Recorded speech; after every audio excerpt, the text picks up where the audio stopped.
पापा, 1.5 दिन पहले आप इस घर में विराजमान हुए थे। आज आपके विसर्जन का समय है, लेकिन मैं आपको जाने नहीं दूंगी। विघ्न करता हूं ना आप, मुश्किलों को दूर करने वाले। आज मेरे जीवन की सबसे बड़ी मुश्किल मेरे सामने खड़ी है। कसम है मुझे मेरे बच्चों की, जब तक मेरे जीवन से ये मुश्किल आप दूर नहीं कर देते, मैं आपका विसर्जन नहीं करूंगी। नहीं जाने दूंगी इस घर से, नहीं जाने दूंगी।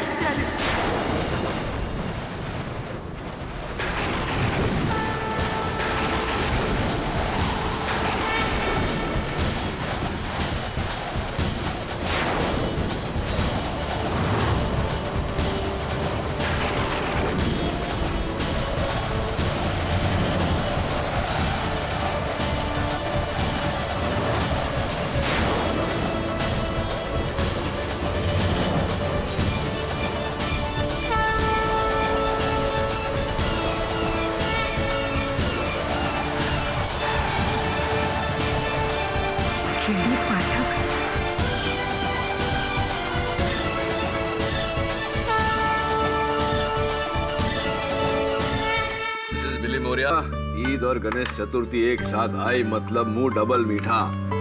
ये देखो, आहा क्या शीर खुरमा भेजा है जुम्मन दर्जी ने। वही जिसको तुमने फैशन शो मर्डर केस में बचाया था। वो है। और ये मोदक? मोद शर्मा जी क्या है? वो ज्वेलरी मर्डर केस था ना, वही। यानी मेरे दोस्त मानव की मम्मी? तब तो इसमें मेरा भी हिस्सा है। वापस रख, वापस रख। केडी पाठक जी। जी माफ कीजिए, बिना टाइम लिए आपसे मिलने चली आई। दरअसल मैं बड़ी मुश्किल में हूँ साहब। ले, सबके साथ शेयर करके खा जाओ, वहां बैठ के। नहीं, जब तक मेरे पति घर नहीं आ जाते मैं इन्हें प्रसाद खाने नहीं दूंगी। मिसेस बिलमोरिया, आओ बच्चों, बैठो। बैठिए। बताइए, कौन है आपके पति? कहाँ है वो? जी, रविकांत विचारे अपनी खुद की टैक्सी चलाते हैं, लेकिन 2 दिन से वो जेल में है, मर्डर के केस में।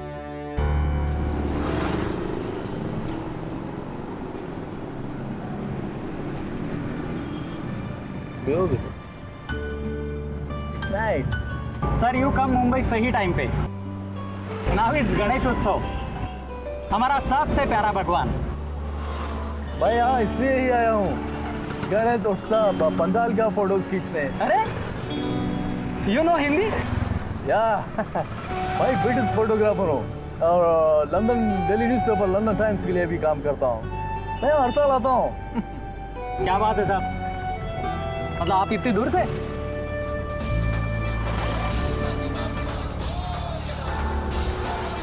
तरीके ये नाकाबंदी।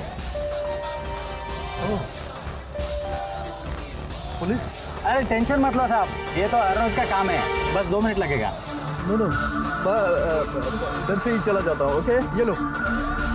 लेकिन साहब, कीप द चेंज।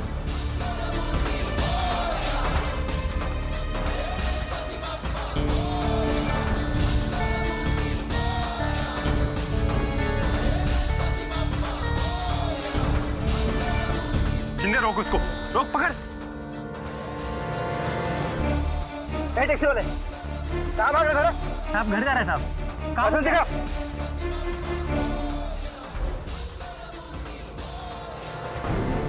रविकांत कहाँ भाग रहा था? आप घर जा रहे साहब। डिक्की खोल। डिक्की का ताला खराब है साहब, नहीं खुलता है। डिक्की खोल बोला ना। ठीक है साहब। चल खोल।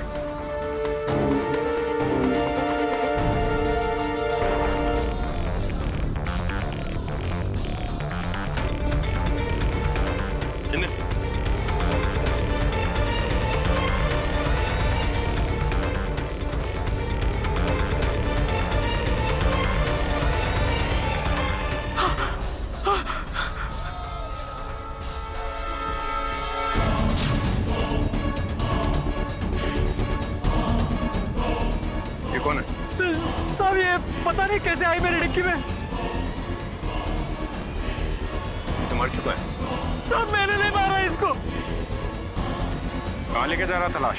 नहीं साहब, पता नहीं ये कैसे आया मेरी डिक्की में साहब। शिंदे, गिरफ्तार कर लो इसे। मैं समझा ही नहीं रवि। तुम कह रहे हो कि तुम उस आदमी को जानते भी नहीं, और मुझे यकीन है कि तुमने उसे नहीं मारा। तो फिर उसकी लाश तुम्हारी टैक्सी में कैसे आई? मेरे को पता नहीं साहब। आयशप्पा, मैंने उस आदमी को नहीं मारा। मेरे को बचा लो साहब, मैं आपके आगे हाथ जोड़ता हूँ, मेरे को बचा लो।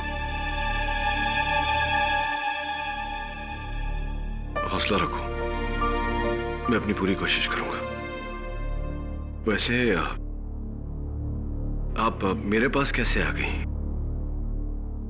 किसने भेजा आपको?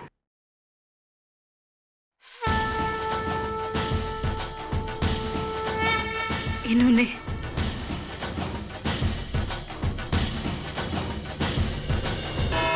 रविकांत बेचारे, तो तुम्हारा कहना है कि 2 सितंबर को तुम्हारी टैक्सी MHO2JS393 में से जो लाश बरामद हुई उसके बारे में ना तो तुम जानते हो और ना ही तुमने उसे मारा। तो फिर वो लाश डिक्की में आई कहां से? क्या उसने अपने आप को मार डाला और फिर वो तुम्हारे टैक्सी के पास आया और अंदर जाकर छुप गया? नहीं, मैंने नहीं। फिर वो लाश डिक्की में आई कहां से? योर ऑनर, जाहिर सी बात है कि प्रोसिक्यूशन के इस सवाल का जवाब रवि के पास नहीं होगा, क्योंकि ये 24 घंटे अपनी टैक्सी के साथ तो रहता नहीं। तो इसकी गैर मौजूदगी में किसी ने वो लाश डिक्की में रखी है। रवि, तुमने आखिरी बार डिक्की कब खोली थी? सर, रोज की तरह मैं सुबह 9 बजे टैक्सी बाहर निकालने के पहले डिक्की खोली, चेक किया था साहब, अंदर कुछ नहीं था साहब। यानी कि 9 बजे के बाद किसी ने वो लाश। 1 मिनट, sorry to cut you KD. Dicky खोली, लेकिन तुमने तो पुलिस से कहा कि डिक्की का ताला खराब है, खुलती नहीं। पता नहीं, सुबह तो ठीक था, पर दोपहर को खराब हो गया था। जाहिर है, क्योंकि दोपहर तक तुमने उसमें लाश रख दी थी। मिसेस उमा, उस आदमी की मौत कैसे हुई थी? जहर के असर से जज साहब। जज साहब, इस रुमाल को आर्सेनिक से बने ओडोलेस सॉल्यूशन में डुबाकर और इसे सुंघाने से उसकी मौत हुई।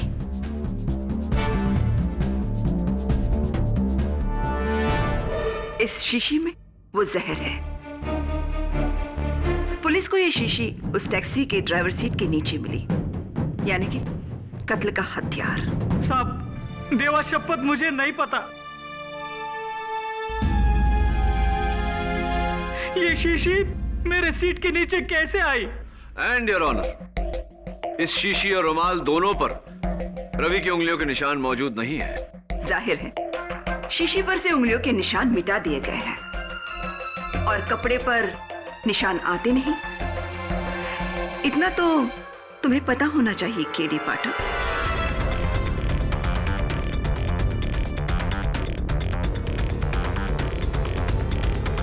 उस आदमी के बारे में कुछ पता चला? मसलन कौन था वो, क्या नाम, पता कुछ? जी जज साहब, मरहूम का नाम दिवाकर चोपड़ा है, दिल्ली का ड्राई फ्रूट ट्रेडर है। ये पर्स उसके पैंट की जेब में मिला, लेकिन इसमें से पैसे गायब हैं। कितने पैसे थे इसमें? मैडम, मुझे नहीं पता। क्या कह रहे हो? सोने की चेन और घड़ी तो तुमने चुरा ली और पैसे छोड़ दिए। जज साहब, ये सोने की चेन और ये घड़ी रवि की टैक्सी के ग्लव कंपार्टमेंट में मिले और इन पर मरहूम दिवाकर चोपड़ा की उंगलियों के निशान हैं। जाहिर है, ये चीजें उसी की है और इनका उसके ग्लव कंपार्टमेंट में होना, यानी रवि ने ही इन चीजों को चुराकर बाहर रख दिया।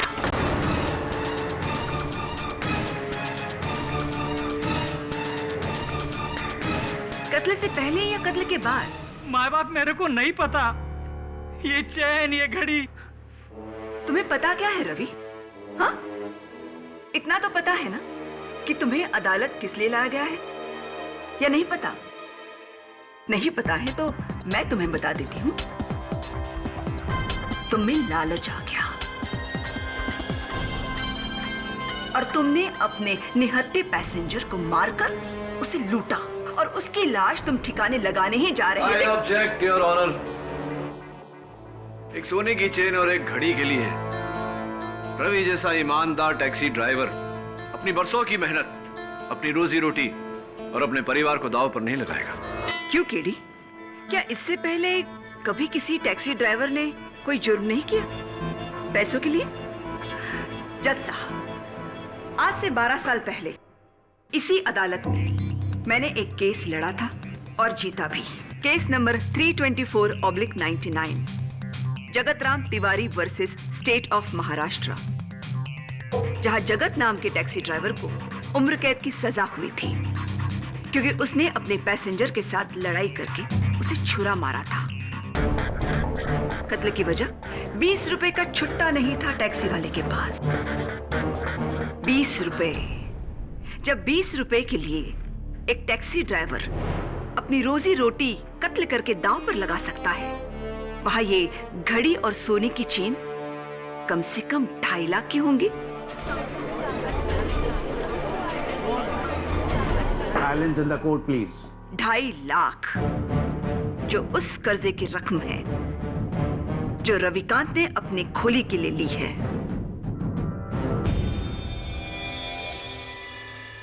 1, नाकाबंदी से भागना। 2, टैक्सी से लाश का मिलना। 3, टैक्सी से कत्ल का औजार मिलना। 4, चोरी की घड़ी और सोने की चेन। 5, कर्जे की रकम। इन 5 उंगलियों को मिलाकर बनती है मेरे 23 साल के प्रोसिक्यूशन की मुट्ठी, जो केडी पाठक जैसे होनहार लेकिन जूनियर लॉयर भी नहीं बन सकते, लेकिन जूनियर लॉयर भी नहीं बन सकते।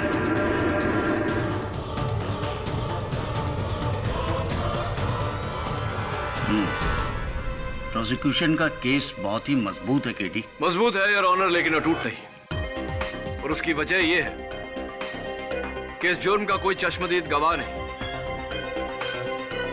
जाहिर सी बात है कि किसी ने यह कत्ल किया और उसके बाद लाश को रवि की टैक्सी की डिक्की में छुपाया। किसने? यही तो पता लगाना है योर ऑनर। उस दिन सवेरे 9 बजे से दोपहर के 3 बजे तक रविकांत की टैक्सी में 3 लोगों ने सवारी की। मैं उन्हें कटघरे में बुलाना चाहता हूं ताकि वो इस केस पे रोशनी डाल सके। क्या तीनों विटनेस मौजूद हैं? अनफॉर्चुनेटली योर ऑनर, बड़ी मुश्किल से सिर्फ 2 लोगों का पता चल पाया है, तीसरा भी लापता है। सबसे पहले मैं बुलाना चाहूंगा रविकांत के उस दिन की पहली पैसेंजर को, जिन्होंने अंधेरी से बैंड्रा कुर्ला तक टैक्सी ली, मिस सविता झाला। साहब, यही लड़की थी साहब। उस दिन मैं टैक्सी को साइड में पार्क करके होटल में चाय पीने गया था। 10 बजे का टाइम था साहब। बाहर आके देखा तो मैडम टैक्सी के पास खड़ी थी, बहुत घबराई हुई थी साहब। वो टैक्सी में बैठी और फिर सांता क्रूज में उसका दोस्त भी टैक्सी में आके बैठ गया। फिर दोनों के बीच पता नहीं अंग्रेजी में कुछ बड़ा बहस हुआ साहब। फिर बैंड्रा कुर्ला कॉम्प्लेक्स पे मैडम गुस्से से उतर गई साहब टैक्सी से। उसका दोस्त भी उसके बाद उतरा। हाँ तो मिस झाला, मैं आपसे जानना चाहूंगा कि आपको याद है वो उस टैक्सी की डिक्की खुली हुई थी उस समय? कौन सी टैक्सी? कैसी डिक्की? और मैं इसकी टैक्सी में कब बैठी?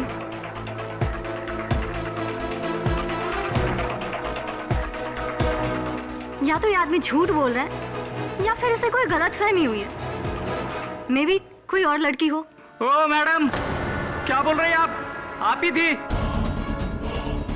आप ही टैक्सी की डिक्की के पास खड़ी थी बैग लेकर साहब। इसी ने उसको लाश को डिक्की में डाला होगा साहब।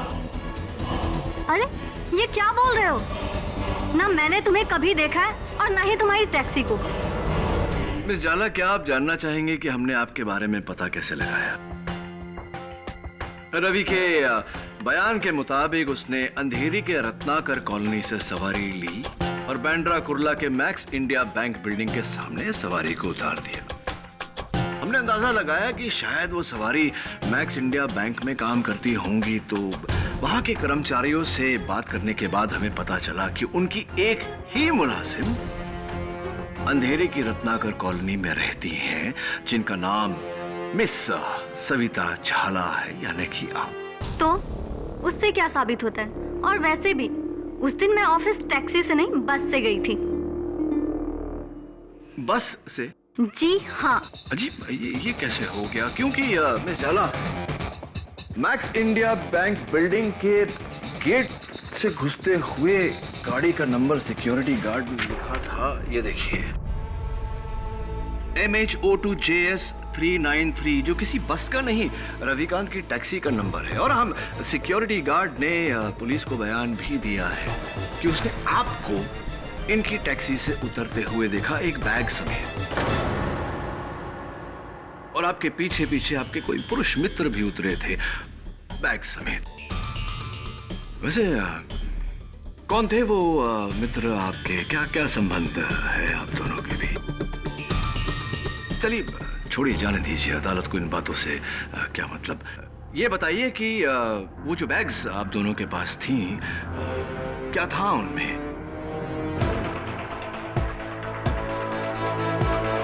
कहीं ऐसा तो नहीं कि आप दोनों का जाती सामान था उसमें और आप दोनों एक दूसरे के साथ भागना चाहते थे? नहीं नहीं, मैं भागी नहीं। मैंने अपना इरादा बदल लिया और मैंने आमोद को भी समझाया कि मैं अपने पेरेंट्स के अगेंस्ट नहीं जा सकती। और हमारे बीच लड़ाई भी हुई, इसलिए मैं भागने के बदले ऑफिस उतर गई। घबरा मत सविता, तुम अदालत में इसलिए झूठ बोल रही हो क्योंकि तुम नहीं चाहती कि तुम्हारे घर वाले इस बात को जाने कि तुम उस लड़के के साथ घर से भागने की सोच रही थी। ये भी हो सकता है कि तुम अदालत में इसलिए झूठ बोल रही हो क्योंकि तुम ऐसी टैक्सी में बैठी थी जिसकी डिक्की में लाश पड़ी हुई थी, जिस लाश को शायद आप ही ने। नहीं, मुझे नहीं पता कि उस टैक्सी में लाश है, और ना ही आमोद को। तो फिर एक बात बताइए मिस झाला, आप और आपके जो मित्र हैं मिस्टर अमोद, ये जो भारी भारी बैग्स आपके साथ थे, टैक्सी की डिक्की में रखने के बजाय, जैसे कि आमतौर पे सब करते हैं, आपने बैग्स अपने साथ टैक्सी के अंदर रखे। क्यों, कोई खास वजह?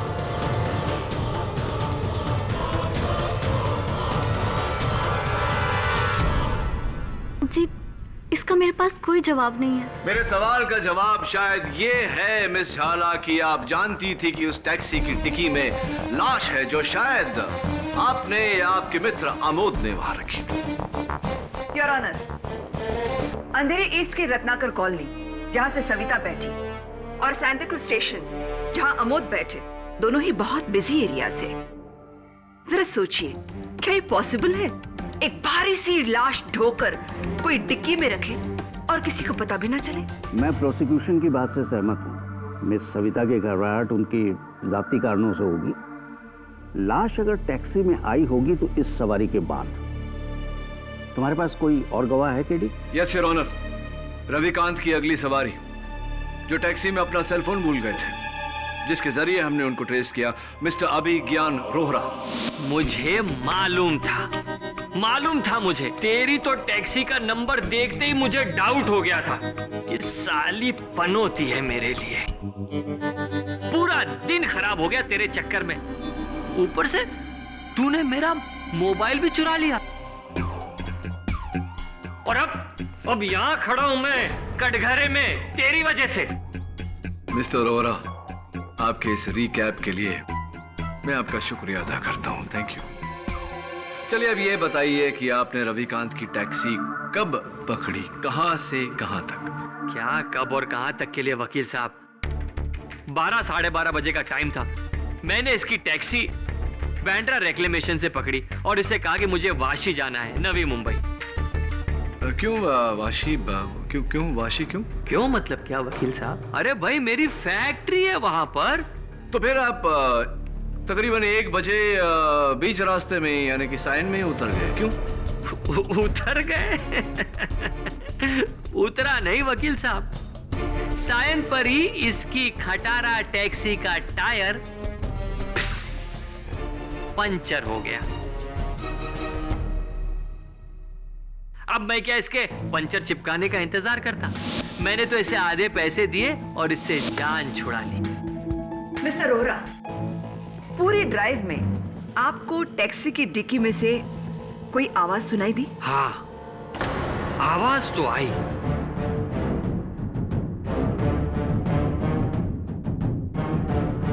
बल्कि इसकी खटारा टैक्सी के तो चारों तरफ से आवाज आ रही थी मुझे।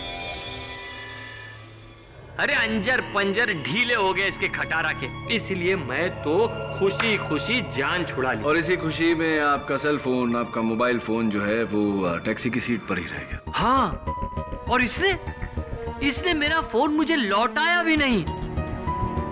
वो तो अच्छा हुआ वकील साहब जो आपका मुझे फोन आ गया और मेरा सेल मुझे वापस मिल गया। Point to be noted your honour. Ravikant बेचारे का फोन वापस ना करना बेईमानी की निशानी है। मैडम, मैंने फोन को देखा तक नहीं, ताई शपथ। एक बात बताइए मिस्टर रोहरा, आप तो टैक्सी की बैक सीट पर बैठे थे।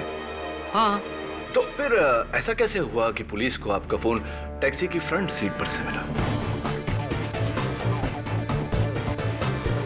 हाँ, कहीं ऐसा तो नहीं कि आप सीट के ऊपर ऐसे झुके थे आगे की तरफ, ग्लव बॉक्स तक पहुंचने के लिए?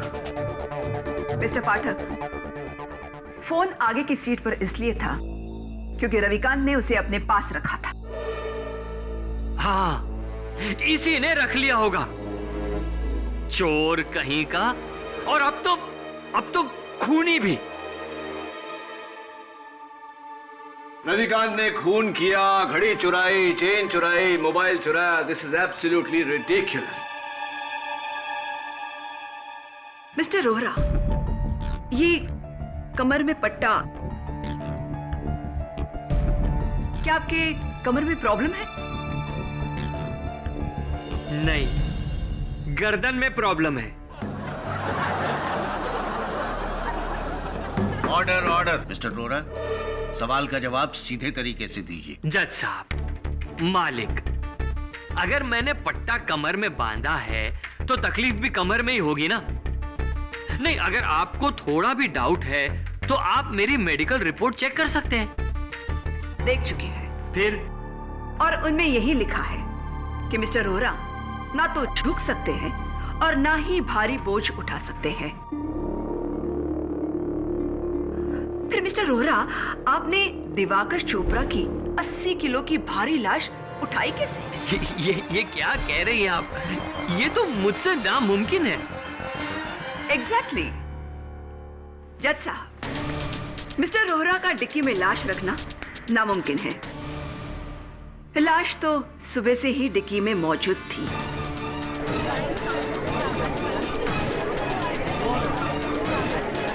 साइलेंस। और इस बात को साबित करने के लिए कि सिर्फ रविकांत बेचारे जानते थे कि गाड़ी की डिक्की में लाश है, मैं अपने अगले गवाह को बुलाना चाहती हूँ। गजानन नाइक। नमस्ते माई बाप। योर ऑनर, ये वही मैकेनिक है जिसने रविकांत के टैक्सी का टायर ठीक किया। राइट गजानन? जी। घबराओ मत, तुम्हें कोई कुछ नहीं कहेगा। तुम सिर्फ इतना बताओ कि वो टायर तुमने कब और कहां ठीक किया। जी सर। मैडम। जी जी, माफ़ करिए मैडम, मेरी अपनी पंचर की दुकान है, विनायक टायर शॉप के नाम से, जो सायन में गणेश मंदिर के पास है। ये आदमी मेरी शॉप में अपनी टैक्सी लेके आया। उसके टैक्सी का पिछला टायर पंचर था। वो पंक्चर टायर लेकर तुम्हारे पास आया? जज साहब, नॉर्मली जब टायर पंक्चर होता है तो सबसे पहले डिक्की खोली जाती है और फिर स्टेपनी को निकालकर उस पंक्चर टायर की जगह फिट किया जाता है। तुमने ऐसा क्यों नहीं किया रविकांत? मुझे लगा बस 2 मिनट पे पंक्चर वाला है, तो इसके लिए मैं मगजमारी क्यों करूं? या फिर इसलिए क्योंकि तुम डिक्की नहीं खोलना चाहते थे। तुम जानते थे कि टैक्सी की डिक्की में लाश है।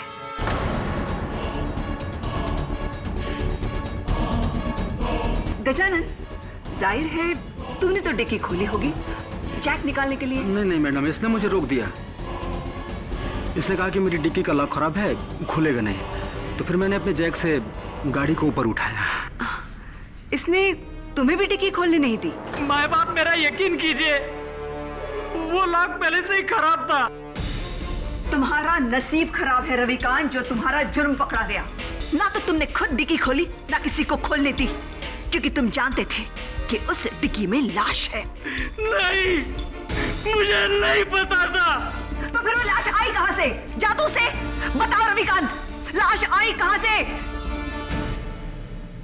Calm down Mrs Dixit, calm down. Your honour, Ravikant ने हमें बताया कि उस दिन इसकी टैक्सी में 3 लोगों ने सवारी की। तीसरा एक अंग्रेज जब इसकी टैक्सी तक आया तब ये होटल में खाना खा रहा था। टैक्सी के आसपास कोई नहीं था। उस अंग्रेज का कुछ अता पता है तुम्हारे पास? योर ऑनर, टैक्सी में बैठने से पहले कोई अपना कांटेक्ट नंबर नहीं देता। उसे कैसे तलाश करूं? ये तुम्हारा प्रॉब्लम है केडी। या तो उस आदमी को ट्रेस करके इस कत्ल से जोड़ना होगा तुम्हें, या फिर इसमें हार माननी होगी। घबराओ मत केडी, अपने सीनियर से हारने में कोई शर्म की बात नहीं।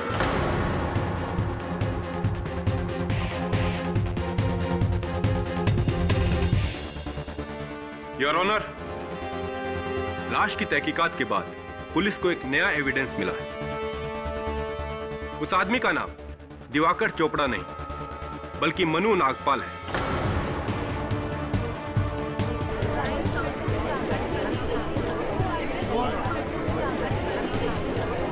साइलेंस। मनु नागपाल, जो एक वांटेड क्रिमिनल था, जिसकी पुलिस को ड्रग स्मगलिंग के 9 अलग अलग केसेस में तलाश थी। Drug smuggling? जी हाँ योर ऑनर, ये इसका पुराना हथकंडा था। अक्सर टैक्सियों में ड्रग स्मगल करके एक सिटी लिमिट से दूसरी लिमिट तक ले जाना। पुलिस को आरटीओ की मदद से ऐसी 5 टैक्सियों के नंबर मिले हैं। उनमें से एक टैक्सी का नंबर है MH02 JS393, रवि विचारे की टैक्सी।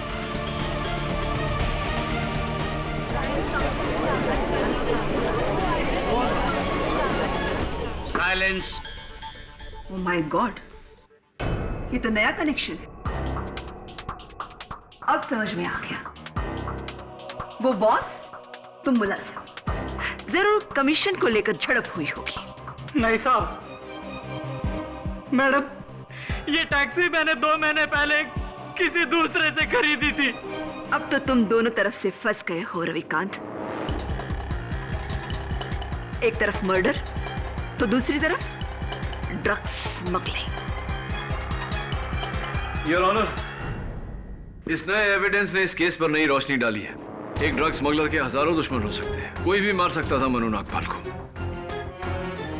मैं चाहता हूं कि इस केस की छानबीन करने के लिए मुझे थोड़ा और समय दिया जाए। हो सकता है कि इस दौरान मैं उस अंग्रेज को भी ढूंढ निकालूं।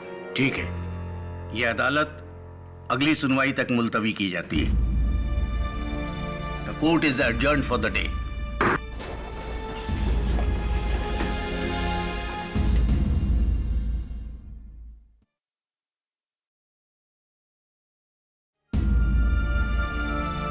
मानसी, तू मेरी बात मान, जिद मत कर। गणपति महाराज का विसर्जन कर दे। नहीं, जब तक वे मेरा विघ्न दूर नहीं करते मैं विसर्जन नहीं करूंगी। अब ये मेरे भगवान की परीक्षा है।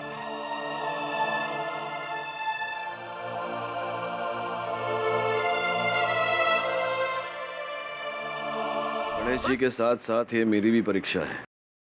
वरुण, अगर मैं ये केस हार गया तो मानसी का भगवान पे से विश्वास उठ जाएगा। केडी साहब, जितना मैंने इस केस को स्टडी किया, मेरा पूरा डाउट उस अंग्रेज पर है। वो पुलिस को देखकर ऐसे भागा था जैसे गाय के सर से सींग। आई एम वेरी श्योर उसी ने उस लाश को टैक्सी में डाला होगा। हाँ, लेकिन एक अंग्रेज टूरिस्ट को इस शहर में ढूंढेंगे कैसे? ये भी पता नहीं कि शहर में होगा या नहीं। रवि ने क्या कहा था वो? मैं एक ब्रिटिश फोटोग्राफर हूँ और London daily newspaper London times के लिए भी काम करता हूँ। फोटोग्राफर है।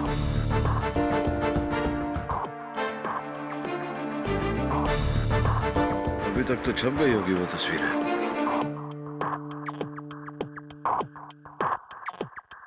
मिल गया, ये देख, लंदन टाइम्स। फोटोग्राफर का नाम जावेद स्मिथ। तो ये काम कर, इनके लंदन ऑफिस फोन कर और पता लगा कि ये गोरा इस वक्त मुंबई में कहाँ होगा। Right sir. Your honour, mister Javed Smith एक ब्रिटिश फोटोग्राफर है और इस केस की आखिरी घड़ी रविकांत के टैक्सी की उस दिन की आखिरी सवारी। तो मिस्टर स्मिथ, और जो हिंदी बोल लेते हैं आप? No, I don't know Hindi at all. फिर तो योर ऑनर इन्हें फांसी का फरमान इंग्लिश में ट्रांसलेट करके सुनाना पड़ेगा। फांसी? मैंने कुछ नहीं किया।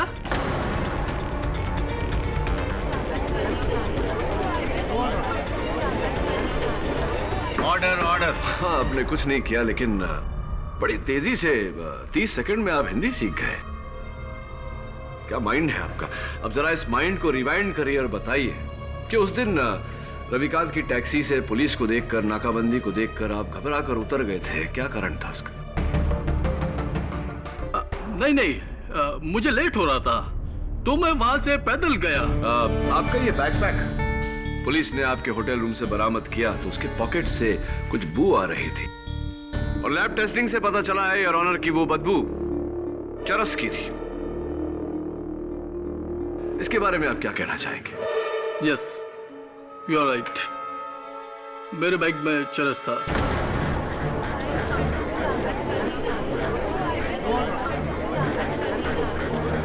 साइलेंस। और मैं पुलिस को देखकर सोचा कि वो उसको सर्च करेंगे तो मैं मुसीबत में पड़ जाऊंगा। Point to be noted your honour, mister Smith के बैग में से ड्रग्स बरामद हुए। मनु नागपाल भी एक ड्रग डीलर था और मुझे पूरा यकीन है कि यह कत्ल इस ड्रग कनेक्शन की वजह से ही हुआ है। Your witness. No, I swear, मैं ऐसे किसी आदमी को नहीं जानता। डोंट वरी मिस्टर स्मिथ, मुझे आप पर पूरा यकीन है और बहुत जल्द अदालत को भी होगा। योर ऑनर, पोस्टमार्टम की रिपोर्ट के तहत मनु नागपाल की मौत दोपहर के 1:30 और 2:30 बजे के बीच हुई और मिस्टर स्मिथ उस टैक्सी में लगभग 3 बजे के करीब बैठे। 3 ही बजे थे ना? हाँ, लगभग 3 बजे। There you are KD. आपकी ही दलील आपके खिलाफ। इस हिसाब से मनु नागपाल और मिस्टर स्मिथ सहयोगी नहीं हो सकते। सो योर ऑनर, उस दिन रविकांत की टैक्सी में सुबह 9 बजे से लेकर शाम के 4 बजे तक 6 लोग बैठे। 1 सविता झाला, 2 अमोद, 3 अभिज्ञान रोरा, 4 mister Jerry Smith, 5 driver Ravikant बिचारे एंड ऑफ कोर्स डिक्की में मरहूम मनु नागपाल। इनमें से पहले 4 पर तो शक की कोई गुंजाइश नहीं है। तो फिर बचा कौन? मनु नागपाल, जिसका कत्ल हुआ, और उसका कातिल रविकांत बिचारे।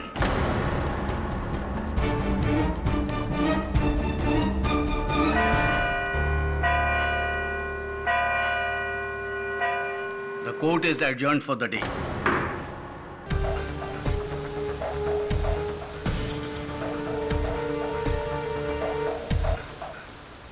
भगवान जी, अब आप ही कुछ कीजिए, वरना आपके भक्त को बचाना तो।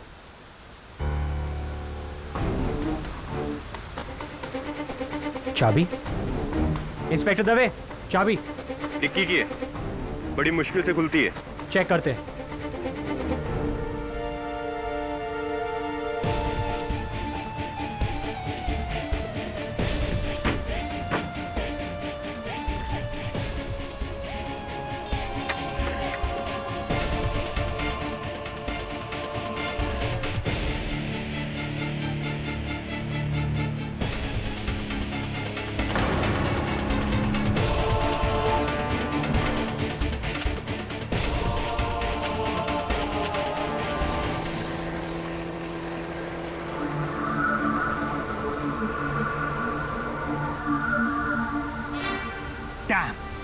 फिर से पंक्चर। विनायक टायर शॉप, ये तो वही टायर शॉप है जहां पर रवि की गाड़ी ठीक हुई थी। ये गणपति बप्पा मोरया। अरे भाई सुनो, तुम वही हो ना जिसने वो टैक्सी ड्राइवर रवि बेचारे के केस में गवाही दी थी? हाँ सर, लेकिन आपको कैसे पता साहब? इतना घबरा क्यों रहे? यहाँ साहब अपन पुलिस को कचहरी के चक्कर में नहीं पड़ना चाहता साहब। समझ सकता हूँ तेरी प्रॉब्लम। अब जल्दी से मेरी प्रॉब्लम सॉल्व कर, चल।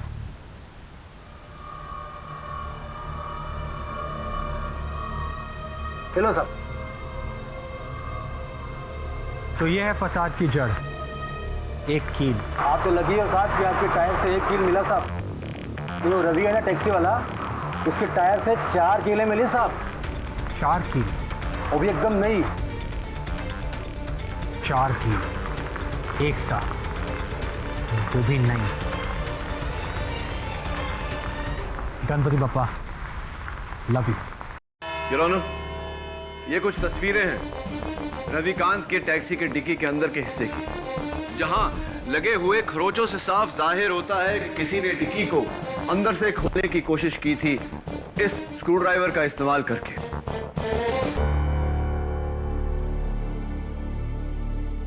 जिस पर मनु नागपाल की उंगलियों के निशान है। इसका मतलब? इसका मतलब यह हुआ योर ऑनर कि मनु नागपाल जब उस डिक्की में घुसा तब वो जिंदा था, मुर्दा नहीं। और एक पॉइंट पर उसने डिक्की से बाहर निकलने की कोशिश की, लेकिन बाहर के शोर के कारण रविकांत उसकी आवाज को सुन नहीं पाया। अब सवाल यह है योर ऑनर कि मनु नागपाल उस डिक्की में घुसा क्यों? वो शहर छोड़कर भागना चाहता था, और पब्लिक ट्रांसपोर्ट यानी टैक्सी से बेहतर सवारी और क्या हो सकती है? तो मनु ने खुद टैक्सी रोकी, रविकांत से कहा कि टैक्सी की डिक्की खोलो, मुझे उसमें छुपना है। मिसेस दीक्षित, पूरी बात समझने के लिए पूरी बात सुन लेनी चाहिए।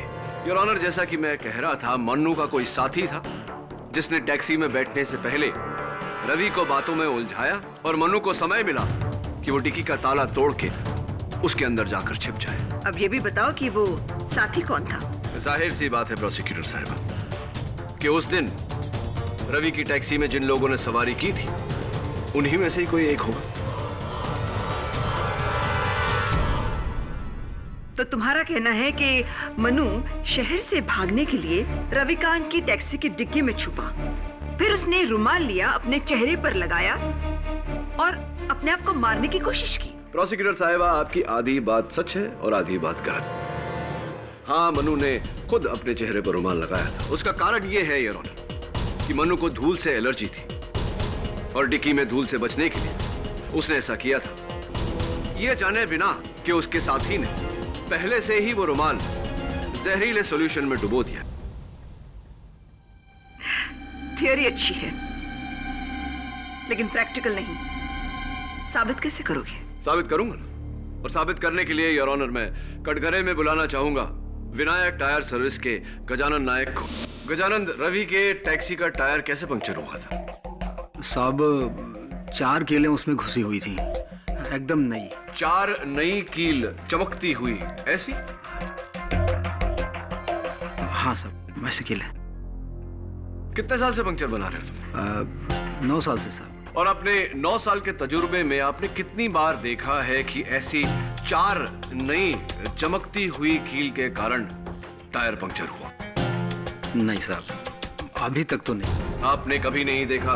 उसका कारण यह है योर ऑनर क्योंकि वो 4 कील रास्ते पे पड़ी हुई नहीं थी, रास्ते पर डाली गई थी। किसी ने बड़ी शातिरता से रवि की टैक्सी में बैठने से पहले वो कील टायर के सामने डाली थी। गजानन, कौन से टायर में पंक्चर था? साहब वो ड्राइवर के पीछे का राइट साइड। ड्राइवर के पीछे का राइट साइड।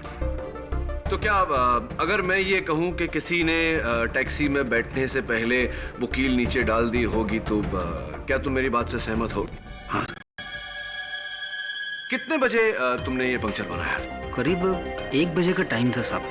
और तुम्हारे 9 साल के तजुर्बे में अगर ऐसी 4 कील के साथ पंक्चर हुआ हो तो पूरा हवा निकलने में यानी कि फुल से फ्लैट होने में कितना समय लगता है? सब कील 4 थे, वो भी छोटे छोटे, तो मेरे हिसाब से आधे से पौन घंटे लगने चाहिए साहब। आधे से पौन घंटा, यानी कि अगर बैक ट्रैक करे योर ऑनर तो 12:15 और 12:15 बजे मिस्टर अभिज्ञान रोहरा रवि की टैक्सी में बैठे थे। मैं उन्हें कटघरे में बुलाना चाहूँ। क्या आपका कहने का मतलब है कि मैंने ही कील फेंक कर टायर पंचर कर दिया? जी हाँ मिस्टर रोहरा, ताकि जब टैक्सी ड्राइवर पंक्चर देखने के लिए उतरे तो आपको समय मिले वो घड़ी और वो चेन ग्लव कंपार्टमेंट में छुपाने का। वकील साहब, मैंने तो खुद वाशी जाने के लिए वो टैक्सी पकड़ी थी। मैं खुद अपनी टैक्सी का टायर पंचर कर दूंगा। वो इसलिए मिस्टर रोहरा ताकि आपको भागने का मौका मिले, अपने मरते हुए साथी की लाश से दूर, और इल्जाम टैक्सी ड्राइवर पर आए। मन्नू नागपाल मेरा दोस्त, ये कैसे कह सकते हैं आप? क्योंकि आप ही थे जिसने वाशी तक वो टैक्सी हायर की थी, और आप जानते थे कि मन्नू को मुंबई में ढूंढा जा रहा है, नवी मुंबई में नहीं। देखिए, मेरा और मन्नू नागपाल का कोई कनेक्शन नहीं है। मैं जा रहा था अपने जूतों की फैक्ट्री में जो वाशी में है। आप चाहे तो मेरे स्टाफ से पता कर सकते हैं। पूछा हमने, और आपके स्टाफ का साइंड स्टेटमेंट है जज साहब की टेबल पर, जो ये कहता है कि आप उस दिन अपने फैक्ट्री गए ही नहीं।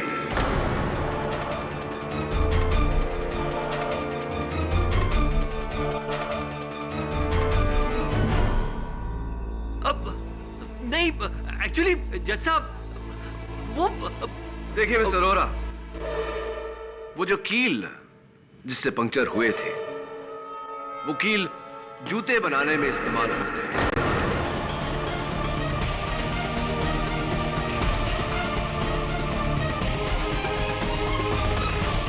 बिल्कुल वैसे ही कील आपकी फैक्ट्री में भी इस्तेमाल होते हैं मिस्टर रोहरा। आपका खेल खत्म हो गया। आप जुर्म कबूल करते हैं या मैं जज साहब को वो तस्वीरें दिखाऊं? मैं आपसे कितनी बार कहूं कि मैं उसे नहीं जानता था। आप मन्नू नागपाल को नहीं जानते? जी नहीं। कभी नहीं मिले? नहीं। ये कुछ तस्वीरें हैं योर ऑनर। मिस्टर रोहरा और मिस्टर मन्नू नागपाल की एक साथ में ड्रिंक लेते हुए।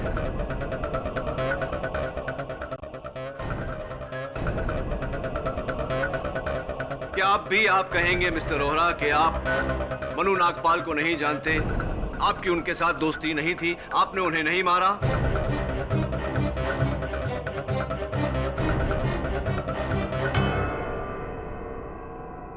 हाँ,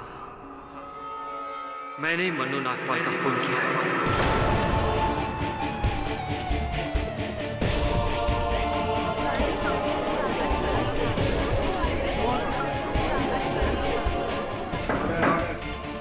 लेकिन मन्नू नागपाल और रोहरा की तस्वीरें कहाँ हैं? माफ करिएगा योर ऑनर, मुझे ये छोटा सा झूठ मिस्टर रोहरा के बयान के लिए इकबाल जुर्म के लिए बोलना पड़ा। बताइए अदालत को कि आपने मन्नू नागपाल को क्यों मारा? मन्नू नागपाल एक ड्रग स्मगलर था और मैं उसके इस धंधे में उसके बराबरी का पार्टनर। मेरे मन में लालच जागा। मैंने चाहा कि मैं वो पूरा का पूरा बिजनेस अकेला हथिया लूं। मैंने मन्नू नागपाल को मारने का फैसला किया। मैंने एक प्लान बनाया। जिस गाड़ी से हम लोग जाने वाले थे उस गाड़ी को मैंने खराब कर दिया और मैंने उससे कहा कि टैक्सी से चलते। बांद्रा के एक सुनसान रास्ते पर मैंने इसकी टैक्सी रोकी और इसके साथ वाशी तक के पैसों को लेकर बहस में लग गया। इसी बहस का फायदा उठाकर मन्नू ने इसकी टैक्सी की डिक्की चाकू से खोली और उसमें छुप गया, मेरा दिया हुआ जहरीला रुमाल लेकर। और टैक्सी में बैठने से पहले मैंने इसकी टैक्सी के टायर के सामने चालाकी से कीलें फेंक दी।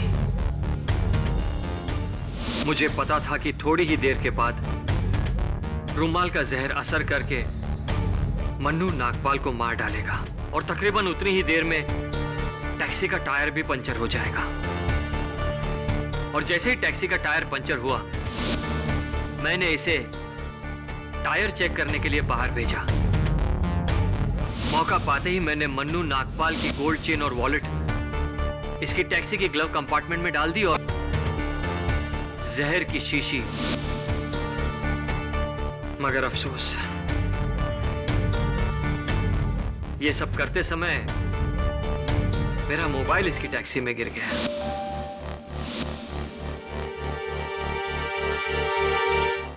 ये अदालत अभिज्ञान रोहरा को मनु नागपाल के कत्ल के जुर्म में दोषी पाते हुए हिरासत में लेने का हुक्म देती है और रविकांत विचारे को बाइज्जत बरी करती है।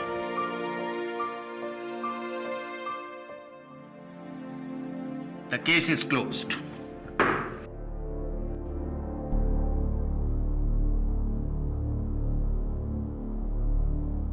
Congratulations kid. थैंक यू, बहुत बहुत बधाई हो। अरे क्या हमारे लिए आप भगवान हो।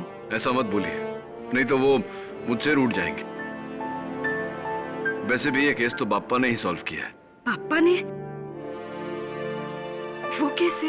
हाँ, आप देखिए ना, मेरे असिस्टेंट की बाइक बिल्कुल गणेश मंदिर के सामने खराब हुई और सबसे अहम गवाह इस केस के गजानंद, विनायक टायर सर्विस वाले।